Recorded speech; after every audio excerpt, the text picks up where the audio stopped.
Hello, hello, hello, and welcome, welcome, welcome. This is the Can I Own podcast. I am your host, Art Veal. Let's get right into what we're going to be discussing today. Today, we are going to be looking at questions to ask when you're going into a rent to own property. I myself have run a rent to own company for probably the last 8 or 9 years. And I've helped a lot of families buy their home through rent to own. I've helped a lot of families, even if they didn't buy the house, they got into a better financial position. And there are some key questions that you always need to know going into getting into a rent to own. And I wanted to go over those key questions. Sometimes people ask these questions when they're getting into a program with one of our rent to own programs, but most of the time they do not ask these questions, and I point them out. But when you're dealing with rent to own, not all rent to own programs are created equal.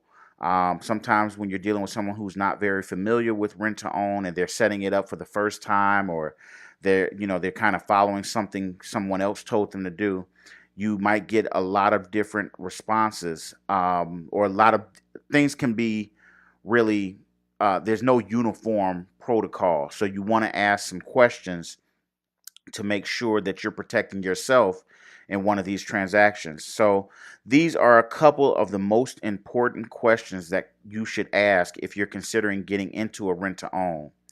The first and probably most important question that you should ask, well, no, I won't say it's the most important, but it's in the top three questions you should ask, is before you go any further, before you sign anything, what is the price of the house?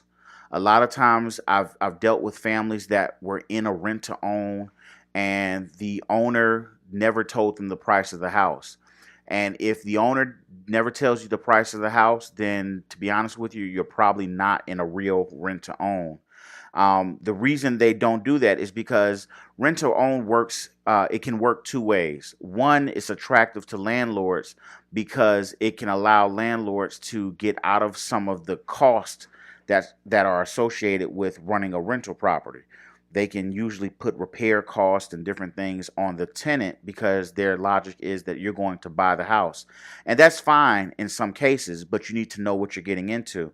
So if they don't tell you the price, what they can do is they can simply, sometimes they'll say, well, when you're ready to buy, let me know and I'll let you know the price. And that's very dangerous because for two reasons. One, if they don't want you to buy the house, they'll just set the price at a number that's higher than the house is really worth. And even if you were to get qualified for financing, when it's time for you to get the appraisal, it won't appraise for enough. And they'll say, well, you can't buy the house. And then you have spent all your time, money, and effort in trying to get this house, and you can't buy it. And because of the fact that it doesn't appraise for enough, they don't have to lower the price. They can say, well, this is the price in the house. You can either pay the difference or you can just not buy the house. And so you can lose out on something like that. And so it can be very frustrating. So the other part of it is, besides them not trying to actually sell you the house, the other part is, let's say you go into the house and the house is in average condition, but you're excited and you're going to make this house your own and you have every intention of buying this house. Well, you go in and you do improvements. You go in and paint, you go in and put in new flooring, or you go in and put in new cabinets, or you add value to the house. Well, if you add value to the house, then that house is more than likely worth more money than when you moved into it. Now, if you do minor things like fixing something or just painting, I wouldn't say painting would actually add value, but if you do something major like add a system like a furnace, or add kitchen cabinets, or you do the flooring over, or maybe you add hardwood floors to a house that didn't have hardwood floors. If you do cosmetic repairs to a house, especially major cosmetic repairs, then you're increasing the value of that house. And if they don't tell you the price in the beginning, then you've increased the value and you've actually given them money, because all they're going to do is say, wow, the house looks much nicer now. It's probably worth this much, as opposed to when you moved in, it was worth this much. And you won't get that benefit. They'll just set the price higher to absorb that money that you put into the house. So you always want to make sure that one of the top three questions, at least, is what is the price of the house? And you want to check on a couple of different places to make sure that price is in line with the market. So you can check on the website Zillow.com and get an idea. You can check on eappraisal.com and get an idea. You can even check the county records and get an idea of what houses in the area are selling for, depending on where you live. Now, the next question you want to ask, and it's probably number two in the top three questions, what is the price of the house is probably number three, but this is probably number two, is how long do I have to purchase the house? When you do a rent to own, typically there is a deadline that you need to purchase the house by. So it might be 1 year, 2 years, 3 years. Sometimes, in some cases, landlords do not put a deadline on the house, and they say you can, whenever you buy, you can buy, but you can continue to rent until you buy. But most landlords do put a timeline, a deadline on when you need to buy. And if you don't buy in that timeline, then they can either cancel the agreement, they can either change the price that you're buying the house for, or they can just agree to say they don't want to sell you the house and ask you to move out. And they have every right to do that. So you want to get an idea of how long do you have to purchase the house. And some landlords don't tell you up front. So you want to make sure you pay attention and ask that kind of question. It's very important. The next question you want to ask is, do you offer any kind of assistance with helping me get qualified for a home, to qualify to buy this home? When you go into a rent to own, 9 times out of 10, you're going into a rent to own because you're not ready to buy the house right now. You don't have either the down payment money together, or you don't have the credit in order, or maybe you have a short job history, or maybe you're self-employed and you're having trouble verifying your income. And so a lot of times you need help to get qualified. Now, you may know what you need to do, or you may not know, but it's always good to ask if the landlord or the person you're doing the rent to own with will offer any kind of assistance. If you get into one of a real rent to own program, as opposed to kind of a mom and pop, just a single landlord program, then a lot of times the bigger programs will offer some sort of support to help you get qualified for the home. But you always want to ask, because you never know, and if you don't ask, you definitely won't get. Now, that's not in the top three, but that is another important question to ask. Another question you want to ask is, what happens to my money if I don't buy the house? Typically, when you get into a rent to own, you have to put down an option deposit or some money toward the purchase price to get into the house. It's a lot of times it's different than a security deposit. Some people do just charge a security deposit, but most people that are doing rent to own, most places that do rent to own, usually charge some kind of down payment or option deposit or something like that. And you want to ask, if something happens and I don't buy the house, let's say you get in the house and it's just, it's way more work than you expected. Or let's say you get into the house and the neighborhood is much more dangerous than you thought it was, or something like that. And so you always want to check and make sure, what happens if I don't buy the house? If they tell you that you're going to lose your money, that's okay, as long as you know that up front and you're prepared to deal with it. But you want to know what happens so that you can, really weigh your options and get a true idea of, if this is right for you. Now, another important question, this is probably number 4. It's not in the top 3, but it's probably right behind the top 3, is who is responsible for repairs and improvements on the house? This is a question a lot of people overlook because they are coming from a rental and they assume that they're going to get the best of a rental with the best of renting to own. And one of the drawbacks a lot of times with rent to own for a tenant is that you're responsible for any repairs or improvements.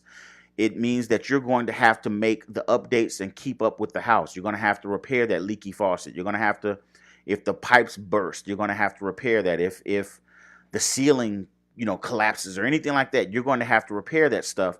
Now, some major repairs can fall under insurance, but it has to be a major repair. And the owner is not obligated to use their insurance if they don't want to. They can say, no, you're responsible for that repair and you have to make it. Now, like I said, in most cases, if it's a major repair, they usually will use their insurance. but you might even be responsible for the deductible on their insurance. So you always want to ask who's responsible for the repairs. If it's a larger repair and the insurance has to pay for it, who's going to have to pay for that deductible? And you want to know that stuff up front.